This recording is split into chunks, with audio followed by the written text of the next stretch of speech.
Beyond the Bell, Bloomberg's comprehensive cross-platform coverage of the U.S. market close starts right now.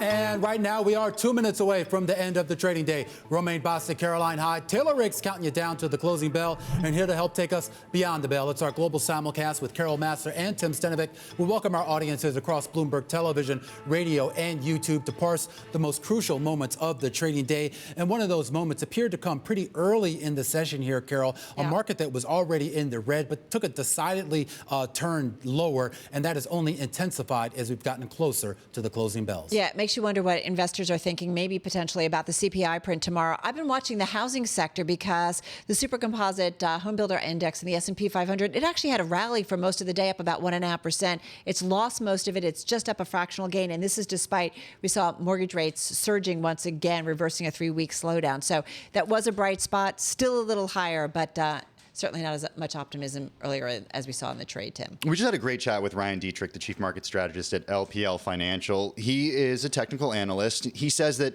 despite the fact that so many people are warning about a recession, he doesn't see a recession. He sees a slowdown. He thinks the consumer is still pretty strong. He's seeing solid spending despite the fact that, we're starting to hear other signs that the consumer isn't as strong.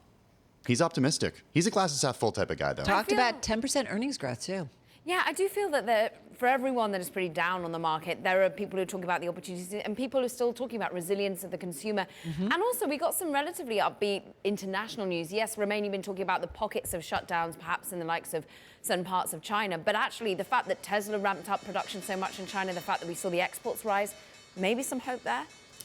Maybe. You guys are an optimistic bunch here. At least for today, though, the mood on the street, pretty much across the board, is somewhat pessimistic. Maybe that changes tomorrow at 8:30 a.m. Washington time when we get that CPI data. The Dow Jones Industrial Average, though, is going to finish the day down roughly 1.9% as we wait for these numbers to settle. The S&P 500 down about 2.4%, while the NASDAQ Composite is going to finish the day down by about 2.8%. And we should point out all the numbers you're seeing on your screen are pretty much the lows of the day. The Russell 2000 also at the lows of the day, right around 1850 and change, down right now, Carol, by 2.1%. Yeah, Romaine, no place to really hide. We're going to get into the groups in just a moment, but if I look at the big picture, S&P 500, 481 names in the index lower today.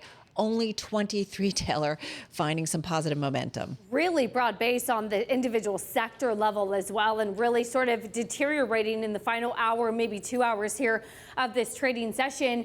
Hate to say it, but you take a look at, for the radio audience, the quote best performers, and it is all red all across the screen. The best performers are some of the food and staples, some of the food and beverage, even some of the autos, but those are still off about 1%, sometimes 1.5%. So really no safe haven here, at least on a sector level. I'll take you all the way down to the bottom of the screen, and this is where it's a classic risk off, Carol. It's semiconductors, it's media, it's technology, it's hardware. Those are off about 3%. I would note the banks are in there as well. You got a little bit of a flattening of that yield curve. Banks never really do well in that environment, so that sector also off about 3%. Yeah, nobody wanting to take on any kind of risky trade today. All right, let's get to some specifics. I actually had to share a new group of names to our producer, Faith, because some of my gainers became decliners. But let's get to a name that Romaine talked about earlier in the chip sector. NXP Semiconductor holding on to about a 4% gain. It was up as much as almost 10% earlier in the session. A senior VP of the company at a B of A conference talking about demand far in excess of supply for both the automotive and the industrial business. He says that the company isn't seeing any signs of weaker consumer demand. We keep watching this for signs of maybe some optimism about the outlook. So that name top in the NASDAQ 100 and the S&P 500. Costco was up as much as 3.5% earlier in the day, still holding on to a gain of about 0.9% by the close. Also an outperformer in those major equity averages. Atlantic Equities weighing in, saying the company continues to deliver, quote, strong comp momentum, which should be enough to offset gross margin pressure. This is something very key for anybody in the retail business. And I do want to mention Signet Jewelers, owner of K Jewelers and Zales. Yeah. This one rallying about 9% in today's session, up after reporting earnings and sales that topped estimates and reaffirmed its full-year guidance. Keep in mind, about 18% of the float is shorted, so maybe some short covering in today's session, Tim. All right, you got the gainers. I got the decliners, Carol. By the way, Costco barely holding on to the green right there. Let's start with Apple. We saw shares of information technology and communication services really take a tumble today. Microsoft, Meta, NVIDIA, Alphabet, all moving lower. Shares of Apple down 3.6%, the worst performer in the S&P 500 on a points basis.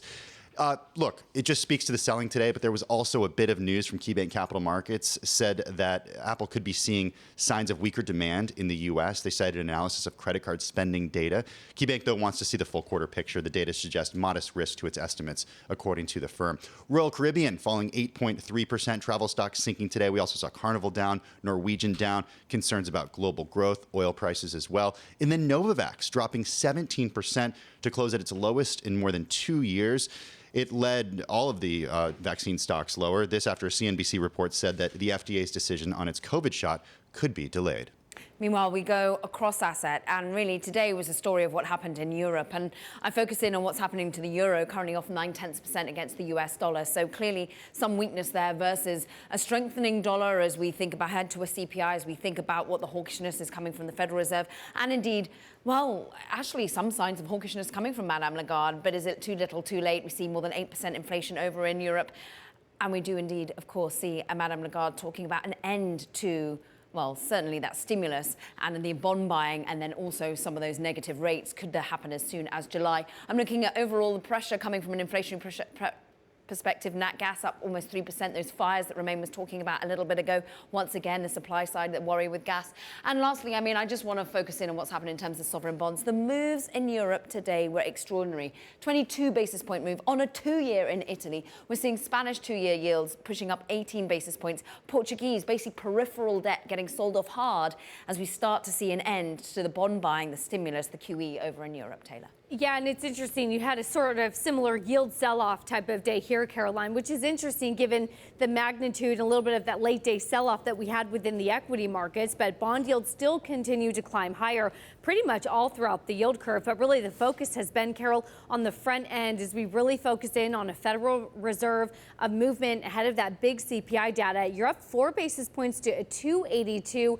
That is now the highest that we've had since the end of 2018 on some of these bond yields. All right, so how do we think about the inflation print and what might be the impact of the markets? If you think about all the strategists, right, we had a couple of stories that were on the Bloomberg. JP Morgan strategists say equities are flashing a bullish signal. And then you had over at ISI, Evercore ISI, one bear case saying that basically the S&P could go down 30%.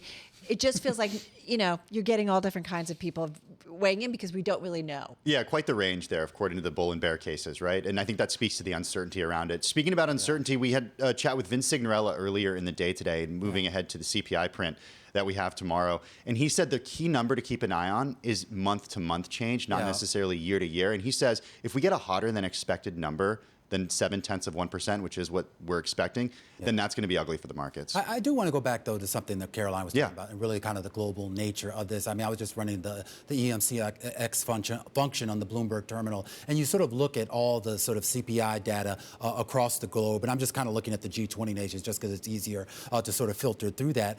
And it's just everything is basically 7, 8, 9%, and then obviously you have a few outliers like Turkey, Argentina, and Russia. But overall, you're talking about inflation rates that are running well above whatever the monetary policy target is supposed to be here. And the question is, what brings that down short of some major economic downturn that just completely saps demand? Well, exactly. But this is where the push and the pull comes as well, whether we think of a recession or not. We're talking about the two binary outcomes being priced in the bond market at the moment as to whether or not we manage to avoid some sort of recession or whether indeed we go deep dive into it and whether that means you end up seeing yields come down or come up. But at the moment, it really feels like conviction can't quite work itself out either way. All we know, all that we can agree on, is perhaps central banks are behind the curve. You've talked a lot about being behind the curve, and most of the strategists on this program have said that they have been, but at least as you were pointing out, Caroline, that the narrative has changed, at least verbally. They're trying to talk about being hawkishness, and verbally that's doing half of the work for this market.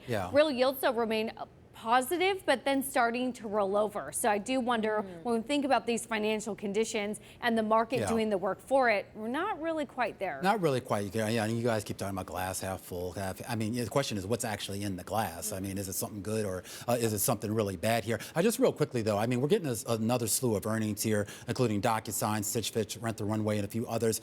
And this gets to the issue. DocuSign shares down 15%. And I'm looking at these numbers. On the whole, they're not bad. But when you look at what the company's saying with regards to future orders and future billings and things like that. This has now become the focus for investors right now, and they're just not really seeing that growth, at least the growth that they were accustomed to, and that maybe ends up playing a much bigger factor than what we see with regards to just economic data alone. It's interesting because we're getting a different picture, and these are two completely different companies, but they do have to do with reopening. Rent the Runway shares are spiking in after hours, and look, the stock has absolutely gotten beat up, but we do get an idea of the way that people are going out and reopening and getting back out there. And the company saw its second quarter revenue forecast beat the average analyst estimate, coming in between $72 and $74 million, recently beating that estimate of 71. Is that where you got that jacket from, Tim? Because I saw you a little bit earlier in your other quick take. I haven't checked lately. You looked underdressed. I haven't checked lately, but I don't think Rent the Runway does men. Does men, yeah. No. Yeah. It's a unisex world right now, Tim. Come on. You're right. It's That's true. Future. I think I could pull it off. Yeah. I have to say, though, Caroline, when we take a look at some of the revisions lower and some of the forward estimates, this certainly has been a huge quarter of just cutting the full year outlook. You've only had a few companies reaffirming or raising. This sort of seems like, at least, again, what we see versus what we do, and what we are seeing, certainly from some of these companies, is revising lower. Carol. All right, we got to run. We will continue tomorrow, guys. That's going to do it for our cross-platform coverage. Radio, TV, YouTube, Beyond the Bell. We'll see you again. Same time, same place tomorrow.